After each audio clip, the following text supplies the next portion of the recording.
If you're thinking about switching from Verizon to Mint Mobile, the biggest concern most people have is simple. Am I going to lose my number? The good news is no. As long as you follow the steps in the right order, transferring your number is usually smooth and straightforward. And in this video, I'll walk you through exactly how to switch from Verizon to Mint Mobile without losing your number, what information you need ahead of time, and the most common mistakes to avoid. Step number 1, do not cancel Verizon first. This is the most important rule in the entire process. Your phone number is tied to your active Verizon account, so if you cancel first, that number can be released and may not be recoverable. So instead, keep your Verizon line active until the transfer is complete. Mint will handle the cancellation automatically once the number ports over. Step number 2, you got to make sure that your phone is unlocked. Mint Mobile will require an unlocked phone if you want to switch your number from Verizon. Most Verizon phones are unlocked automatically after a certain period, but you can't assume, especially if you got that phone on a discount through Verizon.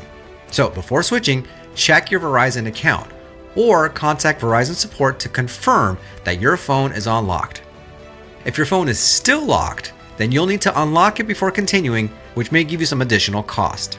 Step 3 is gathering all the info that you'll need. So before starting the transfer, make sure that you have the following: your Verizon account number, your billing zip code, and your transfer PIN, which is sometimes called a port out PIN. You can usually generate the transfer PIN inside your Verizon account settings. Having this info ready ahead of time makes the process way smoother. Once you've got all that information, the next step is to choose your Mint plan. This is the fun part. You're going to go to Mint Mobile's website and choose your plan. You'll select how many months you want to prepay, whether that's the 3 months, the 6 months, or the 12 months. And then you'll choose between a physical SIM or an eSIM, depending on your phone. If your phone supports eSIM, the process is going to be much faster because in this case, Mint Mobile will not have to actually physically mail you a SIM card.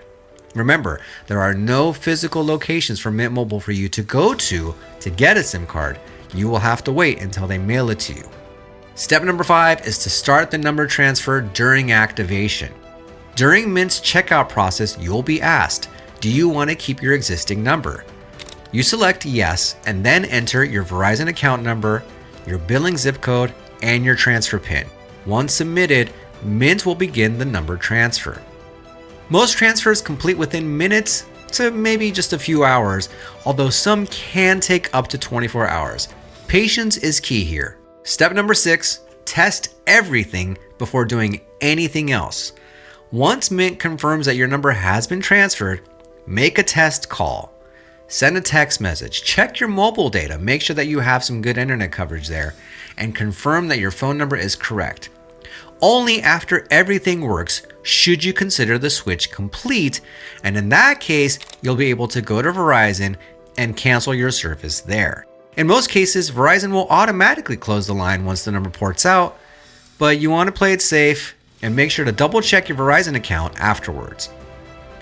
Some common mistakes to avoid are canceling Verizon too early. Remember, if you cancel it too early, that number might not be available and Mint might not be able to port it over. Entering the wrong transfer PIN can get you into trouble. Using a phone that's still locked will derail the process, and rushing the process late at night or during weekends because you might not have customer service to dig you out of a hole in case you need it. Take your time. This is not something that you want to rush. Final reassurance is that people switch carriers every day without losing their number. As long as you keep your Verizon service active, you use the correct account info, and follow the steps in order, the process is usually simple and painless. If you're switching to save money, this is one of the easiest ways to do it. Now, if you're still deciding whether Mint Mobile is right for you, I've also done comparisons and long-term reviews that break down the pros and cons, and you can check out those videos right here. Thanks for watching.